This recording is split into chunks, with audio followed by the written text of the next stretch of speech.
네,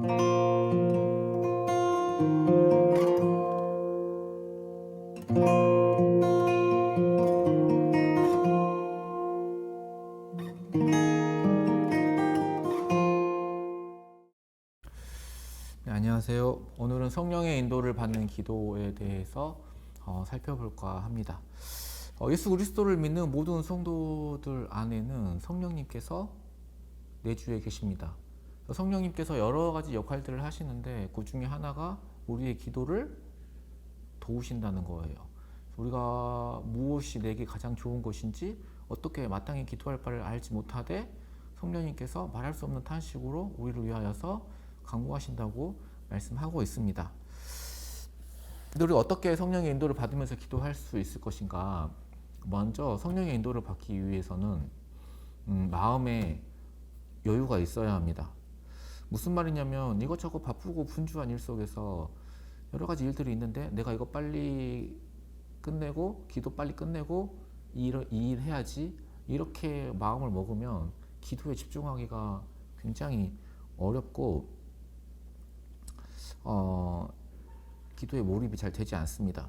그래서 기도하실 때에는 시간과 여유를 가지고 기도할 때 깊이 있고 성령님의 인도를 받는 기도를 우리가 할 수 있습니다. 문학 이론 중에 의식의 흐름 이런 게 있습니다. 그러니까 우리의 의식의 흐름이 논리적으로 A, B, C 이렇게 흐르는 것이 아니라 뒤죽박죽이에요. 이렇게 갔다가 저렇게 갔다가 하는 것이죠. 하나님이 우리의 그런 마음을 이끌어 가시고 성령님이 인도해 주십니다. 예를 들면 어떤 사람은 말씀 묵상을 하다가 기도할 힘을 얻습니다. 그래서 말씀을 통해서 내가 회개할 것을 깨닫기도 하고 또 말씀을 통해서 내가 감사할 내용을 깨닫기도 하고 또 말씀을 통해서 어떤 소망을 가지고 내가 기도를 할 수도 있습니다. 그래서 우리가 처음에 주일학교 때 기도의 손 이거 많이 배우죠. 하나님 아버지 감사합니다. 용서해 주세요. 도와주세요. 예수님의 이름으로 기도드립니다. 이런 순서, 기도의 순서 이런 건 많이 배우기도 하는데 굳이 이런 거에 매일 필요는 없습니다.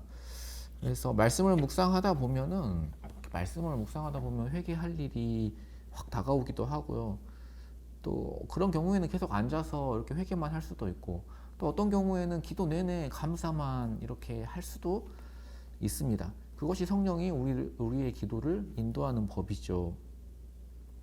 또 성령의 인도하심을 받는 아주 좋은 탁월한 방법이 한 가지 있는데 이건 제가 많이 써서 진짜 보장할 수 있어요. 정말 탁월한 방법 중에 하나인데 그것은 기도를 쓰는 거예요. 기도 일기. 그러니까 우리가 말로 이렇게 기도를 하게 되면 말이 이렇게 허공에서 사라져서 약간 가벼운 느낌이 많이 들어요. 근데 이 기도를 글자로 한 글자 한 글자 쓰다 보면은 그만큼 시간도 오래 걸리고 또 이 단어 하나하나, 기도의 단어 하나하나가 무게감이 실리게 돼요. 그리고 이건 또 기록으로 남기 때문에 더욱더 의미가 있습니다. 그래서 내 마음의 고백을 소중하게 이렇게 하나하나 써 나가다 보면 성령님이 우리 마음을 세밀하게 인도하시는 것을 볼 수 있습니다. 저는 예전에도 간증한 적이 있지만 기도를 쓰면서 많이 은혜를 받았습니다. 저는 처음에 기도 쓰는 것도 쉽지가 않았어요. 기도를 쓰다 보면은 이것도 자꾸 내 생활도 좀 항상 반복되는 생활이 있고 내가 기도하는 제목도 거의 그대로인 경우가 많고 그러다 보니까 기도가 항상 늘 제자리에 이렇게 같은 기도가 반복되는 경우가 많은 거예요. 그래서 저는 처음에 기도를 쓰는 것도 쉽지가 않더라고요. 그래서 저는 이렇게 위대한 믿음의 선배들, 신앙인들 그런 분들이 써놓은 이렇게 기도 선집, 그러니까 기도문을 모아놓은 그런 이렇게 두꺼운 책을 사가지고 그것을 하루에 하나씩 기도문을 이렇게 쓰면서 기도를 했습니다. 근데 그것이 생각보다 굉장히 많이 은혜가 됐고 좀 기도를 다양하게 하게 되었어요. 기도의 내용이 점점 더 풍성해짐을 느낄 수 있었습니다. 그러다가 나중에는 이제 일기식으로 기도를 쓰게 되는 것이죠. 이게 성령 하나님께서 다 인도하시는 일이에요. 각 성령으로 기도하고 써보는 것, 매일 조금씩 기도하는 거 정말 중요하고 좋은 습관입니다. 그리고 성령은 진리의 영이죠. 그래서 말씀을 또 생각나게 하시고, 또 성령 하나님께서 함께하는 시간은 기도 시간에만 결코 한정되지 않습니다. 그래서 성령 하나님의 인도하심을 기도 시간에 받다 보면 어때요? 우리의 매일의 일상의 가운데서도 우리가 하나님을 의식하고 문득문득 하나님의 임재가 생각이 나죠. 그러면 하나님과 조금 더 긴밀하게 교제하는 삶을 우리가 살아갈 수가 있습니다. 그렇다고 해서 따로 기도하는 시간이 필요하지 않다, 이런 이야기는 결코 아닙니다. 생활 속에서 하나님과 동행하기 위해서는 우리가 하나님께서 우리에게 주시는 은혜를 사모하면서 특별히 마음의 여유를 가지고 따로 떼어서 이렇게 기도하는 시간이 필요합니다. 왜냐하면 우리의 삶이 늘 분주하기 때문이에요. 그리고 우리가 시간을 이렇게 통제하지 않으면 시간은 내가 편리한 대로 쓰게 되어 있기 때문에 우리의 관심이 늘 다른데 빼앗기게 되어 있습니다. 그래서 우리가 기도의 삶을 계속하기 위해서는 평소에 우리가 관심을 잘 관리해야 합니다. 좀 단단한 기독교가, 제가 조회수가 계속 떨어지고 있다는 말을 여러 번 드렸는데, 그거는 기도를 많은 청년들이 지속하기를 어려워한다는 이야기랑 같거든요. 왜냐하면은 그 이유는 우리 관심사가 항상 다양하기 때문이에요. 그래서 우리가 시간을 잘 관리한다, 돈을 잘 관리한다, 건강을 잘 관리한다. 왜 그렇습니까? 왜 관리가 필요한 거죠? 이런 것들은 다 유한한, 희소성이 있는 자원이기 때문에 그렇습니다. 시간이 무한하면 돈이 막 무한하는데 내가 돈 관리할 필요가 있습니까? 그렇지 않죠. 한정된 자원이기 때문에 그렇습니다. 그래서 우리가 할 일은 많고 시간은 한정되어 있어요. 그래서 사실은 시간보다 더 중요한 것이 우리의 관심을 정리하는 것입니다. 뭐 공부한다고 앉아 있는다고 해서 다 공부가 하는 건 아니죠.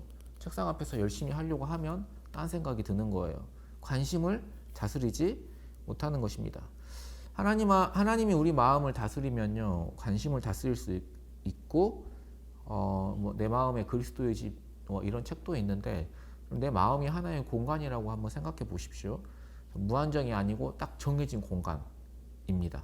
거기에 쓰레기로 가득 차 있으면은 쓰레기 같은 사람이 되는 거예요. 꼭 쓰레기가 아니더라도 여기저기에 도움이 되는 물건이라 하더라도 너무 많으면 어떻습니까? 어떤 집에 가면 짐이 너무 꽉 차가지고 사람이 움직일 때마다 막 부딪혀요. 하나하나 보면은 괜찮고 쓸모있는 물건일 수도 있지만 너무 꽉 차면 숨이 막히는 것과 마찬가지입니다. 인간의 지식도, 인간의 염려도, 정보도 너무 많으면 안 됩니다. 요즘에는 특별히 유튜브, SNS, 이런 미디어, 각종 미디어들 얼마나 잡다한, 얼마나 다양한 정보들이 있습니까? 그런 것들이 우리의 마음에 꽉 차 있으면 성령님이 우리 안에 거하실 곳이 없습니다. 그렇죠? 저도 예전에 아프기 전에 배드민턴을 꾸준히 쳤었는데 새벽 예배가 끝나고 쳤었어요. 근데 이 배드민턴에 너무 빠져 있다가 보면은 기도 시간에도 배드민턴 생각이 나는 거예요. 빨리 기도 마치고 빨리 가서 배드민턴 쳐야 되는데, 이런 생각이 있으면 기도에 몰입하기가, 관심이 다른 데 있으면은 기도에 몰입하기가 정말로 쉽지 않습니다. 그래서 시간적으로도 여유가 있어야 되고 관심도 우리가 정리할 필요가 있습니다.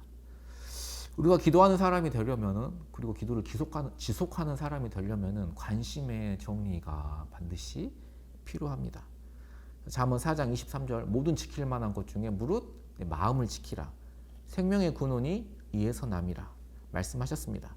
그래서 우리가 세상의 것들로 온갖 관심 것들로 가득 차 있는 그런 내 마음이 아니라 이런 것들 하나하나 정리해 나가면서 성령 하나님이 우리 마음 가운데 거하실 그런 공간, 말씀하실 여유, 이런 것들을 만들어 두고 그 안에서 성령 하나님과 따뜻한 교제를 이렇게 나누시는 저와 여러분 되기를 예수님의 이름으로 소망합니다.